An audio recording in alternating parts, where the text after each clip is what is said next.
Welcome to another exciting episode of the Business of Digital podcast, featuring your hosts, Matt Siltala and Dave Rohr. Hey guys, excited to join you on this latest version, this latest episode of the Business of Digital podcast. Today we have a very special guest with us, Amanda Doyle. Hey Amanda, how's it going? Hello. So Amanda is the growth manager at Avalanche Media, and I'll let Amanda introduce herself and what she does with Avalanche in just a second. But we also have Dave over there. Hey, Dave. Hola, senor and senorita. So Amanda, maybe actually, before we really jump into what we're going to talk about today, maybe just kind of give us an idea of who you are and what you do at Avalanche. Okay. I am a digital marketing guru, maybe lover of all things marketing. I have a long background in history and traditional and digital marketing. I absolutely love really the strategic process and building marketing plans. I love to get my paws dirty into creative process whenever humanly possible. Yes, that was a cat reference. Yes, it was. That was particularly for Dave. Oh, yes. I most recently came on just about almost a year ago to Avalanche Media as the growth manager. Everyone asked me, what does a growth manager title mean? It encompasses a bunch of different roles. I handle our lead generation over here, as well as our internal digital marketing, and really everything from events and even taking on sales from time to time. So, well, 2018 has been an amazing growth year for Avalanche. So if my title's the growth manager, I'm going to be feeling pretty good about myself in 2018. So you know what, Matt, it has been a good year. There's been a lot of change, and really from, if you look at it from the marketing perspective inside of looking at the brand and how we present ourselves, as well as what are we doing to do things differently from the lead generation side. And I think that's kind of why I'm here today. Well, yeah, and again, that's a perfect segue into exactly what I wanted to talk about, because just to let everybody know that's joining us on this episode, is I wanted to get into some more high-level video marketing. A lot of the stuff that Dave and I have talked about in the past is like, hey, if you don't have any kind of budget for video marketing, at least do something with your, even if you're holding up your phone and you're making a low budget video. But I really wanted to dive into more of the high level projects and things like that, because one of the things, Amanda, when I saw some emails going back and forth a few months ago about one of the new videos that we had put out and how much better it has done and how many more views it's had than ones that we've done in the past. And I just thought that it was super interesting, why this particular one did so well and what we did differently. And I was like, we need to get Amanda on to talk about that, because I think it would be an awesome subject. And so, as always, to anyone that's listening, any video or anything that we talk about or reference, we're going to have links to it on the podcast actual blog post, and so you guys will be able to see what we're talking about there. But without further ado, why don't you kind of just jump into it, Amanda, and give us an idea on how this idea came about, and we'll just go from there. Sure. I guess I should give you a background of the concept of this baby of mine. It came to me, strangely enough, in my sleep. And some people shout. Ones do. I guess you either dream about it or you think about it in the shower. I've heard of that. This one, when I woke up, I just had this visual in my head of a vintage pinball machine, and it could have been from all the research that I've been doing on trends in video, and how the trend of the retro design has really made an emergence in 2018. But I thought about this pinball machine and how it's really cool how this ball moves around the machine and bounces off all these features. And when it bounces off, it gives this light up effect on these features that really stand out. So I had this idea to create a motion graphic to display all of our services. I think one of the biggest challenges of being a full service agency is to be able to let people know what it means to be a full service agency. We do so many different services like PPC, design, we do our SEO, really all things, full strategy digital. And it's hard to, I think, get that across in a video. I think our old videos did a very great job at being able to see and visualize what we do in more of a longer form content. But I think that when you're reaching out to new audiences, you have to capture that attention and be able to deliver that message in a quicker time frame. Not saying that long form still does not have its play, and it's been very successful on YouTube for many businesses, and including ours in the past. But that's really where the concept came from. Okay. And so one of the things, and I loved, and maybe you could talk about this a little bit, but one of the things that I loved is, I remember once that you came up with this idea, you got a bunch of people together, and we just basically had a huge brainstorming session about it. And so when we were talking about this before we started recording, you mentioned about how, we had a whole strategic plan of exactly what we were going to do with this video before it even became a video. And so maybe just talk on that a little bit. Yeah, I'll try to walk you through the process of how it was created. Certainly, I came up with the idea, and then I met with one of the designers. I probably should mention that we had recently purchased a 4D cinematography software that we really wanted to see what we could do, with the software. So I mention we do a lot of that kind of, I think it's important for any agency or brand, to do stuff like that. There's so many times when, like a client will tell you about a certain technology, or, hey, have you done this or that? And, rather than saying no, I think it's always good when you're like, hey, let's see if we could do that. And then you buy the technology, and again, we've done this before. Let's test it on ourselves. So go ahead. There's certainly to touch a little bit more on that. There was a need for that, and I think it's important for agencies, to keep up, on the latest, technology, and it's not, honestly, Matt, it's not cheap.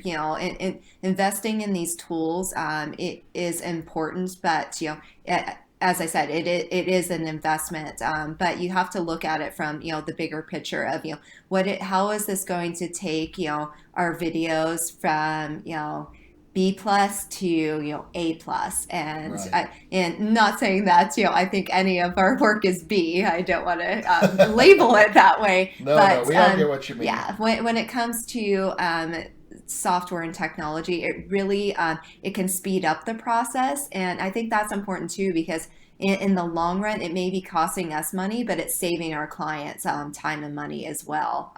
So I went to the designer to talk to him that I knew would be testing out the software with the idea. And then really the next steps, before we even got through the design process, as I said, as you had mentioned, was to break out into teams. And the first person I actually went to was our director of paid search. And I said, okay, this is what I'm thinking of doing, but we need to figure out what the audience we want to reach, and how are we going to accomplish that? Because it's not good enough to just say I want to target site visitors and do retargeting, especially when your purpose of the video is to get in front of a new audience. So I think that's a really important thing when you're thinking about setting up a video, is what audience are you going after? So put some thought, into that. And what is the purpose of the video? Do you want to inform? Do you want to make a sell? What is the purpose behind that? This is great, because this is what Dave and I have been because Dave and I talk a lot, and a lot of our conference sessions evolve around content. I don't know if Dave has anything to add here to this, but that's what we try to preach until we're blue in the face. Don't just create the video because you went to a conference and someone said you need to create a Yeah. video. Have that solid purpose behind it. So that's great. Yeah, and we all know that we need more content, but there does have to be thought, behind it. Even if it's not costing you a lot of money, there has to be a strategic thought process before you put it out there. Otherwise, it's not going to be as successful as you would hope. And Dave, did you have a thought? I have a quick question. One, people should listen to everything not everything you say, but most of what you say, Matt, and not just, create content, but create content with a purpose. But Amanda, I have a quick question. For those internal people, or even at an agency, you said you worked with teams and you talked to different teams. How many cooks is enough, and how many cooks is too many to be talking to, especially on something that's creative where everyone's going to have their own opinion and everyone's going to be right or wrong? Yeah, I think that becomes problematic for sure if you get too many people involved. In this particular case, I was very set on this idea. And so when I went to have a brainstorming session with, I think there was 6 of us in the third brainstorming session, it was to brainstorm what is the follow-up after the video. So the brainstorm was, how are we going to create other digital assets, particularly static or HTML5 display banners to follow up with the message? Because I think something that I missed in saying was that our purpose was to inform with this video. We knew that this video was not meant to close a particular audience, but to get them informed and engaged, and then to follow up with different messaging. And that's where I pulled in some other people to say, okay, we have this video and it's almost done and everyone was able to see it, but I needed some concepts to be able to deliver an HTML5, display ad that would be to follow up with the messaging and be a piece to I don't want to say hard close, but to get an audience, to re-engage the audience and get them back to the site and hopefully fill out a form. So before you met with those teams, you had, excuse me, at least a couple things that were set. This is what the goal of it is. This is the general idea. And, I just need everyone else to help me fill in the blanks. This wasn't hey, we want to make a video. No, not at all. I think that we need to involve people into the strategic process. But honestly, I've always believed that more than 3 people, it gets messy because you want enough ideas, but you don't want too many to where the filtering of those ideas becomes this laborious process. Especially, I would think, at the start. Maybe as you get down, Yes. you're like, hey, what else can we throw in there? Everyone take a look at this and throw us all of your ideas. This is a very specific kind of request, and you're open to ideas. This isn't hey, we want to make a video, everyone send us 500 ideas. Yeah. No, that's perfect point, because that's what I was wanting to get to, Dave, like exactly what you hit on, because I'm like, look, it's good in these initial meetings to limit the number of people because, hey, look, Amanda has it in her head. She knows exactly how it's going to be. Get that part of it solidified and then bring the people on, a bigger team, group of people, whatever you want to call it, for this type of stuff. So, yeah, that's awesome. Yeah, I would... Oh, go ahead, Dave. I was just going to say, in my previous days at the large agency, we would have...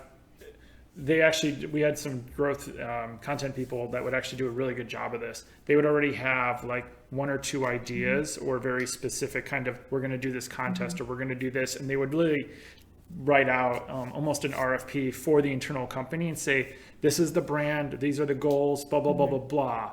Here's a couple of ideas we already have. Please shoot us your comments, thoughts, blah, blah, blah. Yes. 1 or 2 ideas here, or how we could do this better, or how we could, take this to the next level. And they would use the crowdsource of the 200 employees to validate their idea, to try to take it further than that group of 3 or 5 or 6 people could. Yes. And I think, sorry, go ahead. I think that, and that's very similar on a smaller scale, how we handle the process. I think it's important to think of who are the first initial key players that need to be a part of the initial creative concepting. And for us, it was our paid director of search, the designer, and myself. And then following that is when we brought in more people, because I was able to give them, here's the goal, here is the context of the messaging I need. Now let's come up with some more ideas, and then we can flesh those out. And that's the part, that one of those third or fourth meetings is kind of where I came in, and that's what I loved when we start to talk about, okay, here, this is the concept, and here's what we're doing. So let's figure out ways to, let's talk banner ads. Let's talk about like what we can do with, anyway, there's just so much more of that side of it. And so I guess maybe, I mean, if there's anything else regarding that, kind of let us know, but then maybe talk to, kind of compare to, the old video versus what this one's done, and the success of it. Yes, certainly. So the old video, first of all, I think it should mention that part of the success of this initial video is, I don't want to pat myself on the back and say like, oh, No, is this go ahead. this amazing like concept, and it was like so cool, but there comes a point in time where videos just they have a shelf life, and they need refreshed. So part of the success, honestly, is due to getting new content out there, and so being able to recognize when your content has reached its shelf life, and then putting forth something new. But I can kind of talk on the numbers. We in our old video, we had about 47,000 views, and that was over a time span, honestly, of about 2 years. So it definitely reached its shelf life, but we had continued to run it because we continued to see success. On the old video, we utilized it mainly as a retargeting platform from site visitors on our site. But if you look at completion rates of the video, the video itself in length was about a 2-minute video, but the completion rates weren't very high of 100%. There was only a 7.35 completion rate of the old video. So, I think that going back to what I said about, trying to figure out, what length of video you want to utilize. When we set up the campaign, I'll kind of I'll give the numbers, and then maybe if you want me to, I can give some highlights of how we did the targeting, because I think that's important into the success. But within a month and a half of running the new video, we had seen over 92,000 views within a month and a half, compared to the 2-year run of the other video. Yeah, and that's crazy. I think that the views, that's an awesome thing, but the thing that I'm most happy about was the completion rate. Yeah, so this blew my mind. we had almost 60%, 59.68% complete the video 100%. And I really owe that to thinking through the length of the video. We decided to put it at really that 36-second mark. If you look at TrueView ads and you're strategic, enough to think through that, YouTube does not charge you, and this isn't something that I am like new and revealing like to the world, but they don't charge you unless you have viewed 30 seconds of that ad.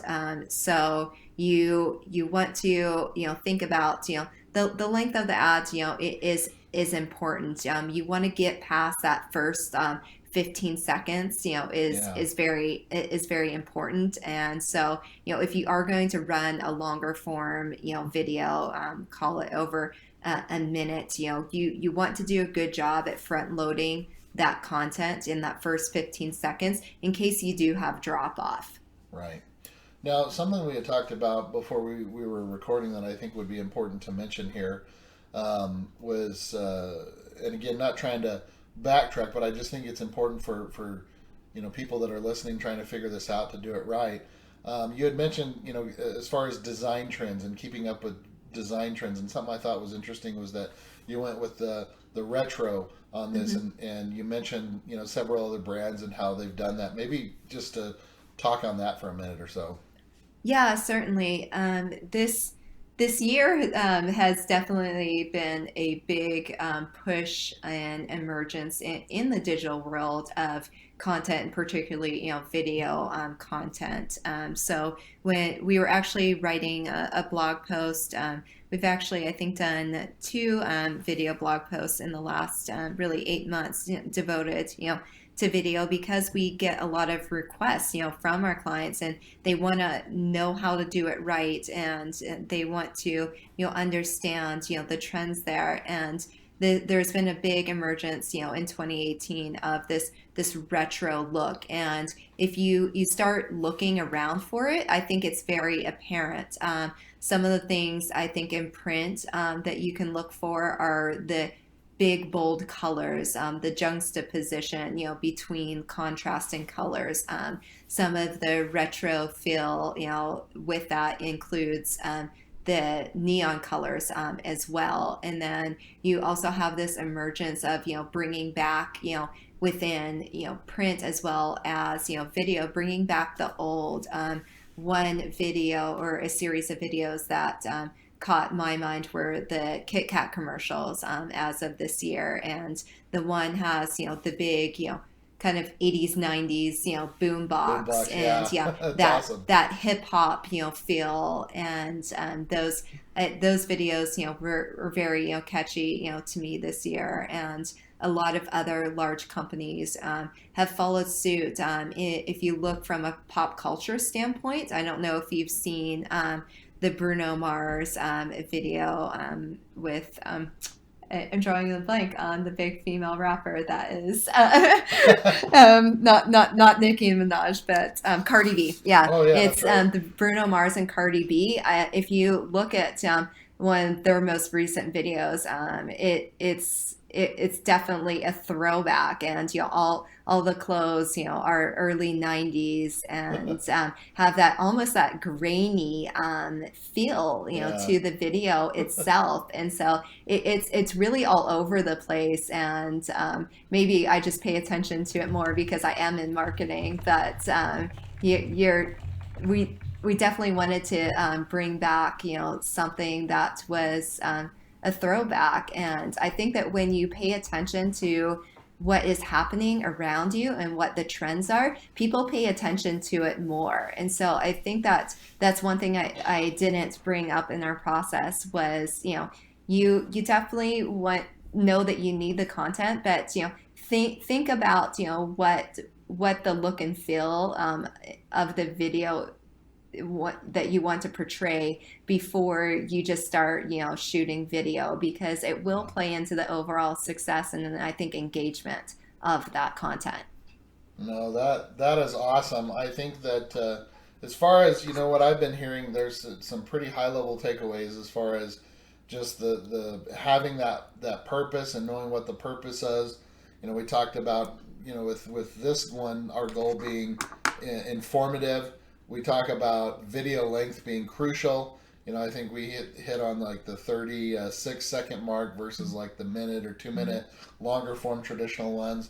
I think understanding getting teams involved at the right time when they need to be involved, and having that idea solidified before you go to them, so there's not a bunch of chefs muddying the soup, if you will. And so these are just some of the high-level takeaways from this that I got from it that I think are phenomenal. So I don't know, or before I let Amanda finish us off, maybe Dave, do you have any final thoughts on this or what we talked about? I'm just trying to think if there's something that we didn't cover that we could do quickly. Yeah, I would say targeting. Setting up the campaign, and that's one thing I didn't touch on was targeting. Yeah, go for it. Go for it. So I did want to bring up that within that process, we did start from the very beginning while we were developing the concept of figuring out, your audience, in your market. And I had mentioned briefly, before that it's not enough just to do retargeting, unless your purpose is really just to re-engage a highly an already engaged, audience and move them down the funnel. With our purpose of this video was to, inform a new audience. So when I met with the director of search, I had already had a good idea of where I wanted our targeting to be, but we came up with really 4 segmented buckets. So we needed to be able to do retargeting, site retargeting off of already engaged users, those that had already requested information from us. So we have a database, which everyone does, and I think it's important to not discredit, your database, even if it's small. You don't need thousands and thousands of people to be able to Such a good point. re-engage that audience. And I think people sometimes get wrapped up in that. I don't have enough data, and Totally. sometimes you don't honestly in digital marketing have enough data to always make inferred decisions. But you've already captured the interest of that audience. Now, what are you going to do to move them back down, that funnel? So we took the site visits from retargeting, and then we set up another separate audience to where we took that email database of the last 6 months of everyone that has filled out a form on our site. So we were able to upload those emails back into the targeting. The other thing we did was to segment an audience of a conquesting audience. And what I mean by that is looking at competitors from our target market. So we do a lot of business out of Houston, Phoenix, Boston, the Bay Area. And so we wanted to look at, what other agencies in that area and people that are searching, really for marketing opportunities and agencies in that area. So we created a bucket of conquesting, and then our 4th bucket was an in-market audience. And what I mean by in-market were those who are looking for digital marketing services. And I'm actually wrong. We set up 5 buckets. Our last bucket, I know it seems like a lot, but I think it's important to think about audience segmentation, before the launch of your campaign versus just throwing it at a wall and doing the shotgun approach. So the 5th segment we were able to create was the custom intent audiences. We do quite a bit of paid search, and so you're able to leverage the Google AdWords search now with your custom intent audiences. So we were able to leverage people that were searching for our keyword terms to be able to retarget them with the video as well. That's awesome. Well, that's great. I think that we have given our listeners, a feast of information, a wealth of information for this episode. So thank you again, Amanda. I really appreciate you joining us and taking the time to dive into this with us. So thank you. Certainly. Thank you. So Dave, we try to keep these between 20 and 30 minutes. So with that said, any final thoughts, my friend? Nope. I think, approach video just like you would a commercial and not just a blog post. You really need to think through the audience, really think through what you're doing. Even if it's a short, I'm just going to take my camera and go into the restaurant, or, going to do something simple and small. Really think through how you're going to use it, because it's a lot of time and energy, even for those small ones, especially for the bigger projects like Amanda's been, discussing. But even for those smaller ones, it's an hour or 2 or maybe 3 plus some editing you could have done something else with. So really think how you're going to use whatever content you're creating, video or not. Awesome. All right, guys. Well, for Amanda and Dave, I'm Matt, and I appreciate you guys, everyone that's listening, and hopefully you guys will join us again on the next Business is Digital podcast, but we'll see you guys later. Thanks. Thanks. Thank you.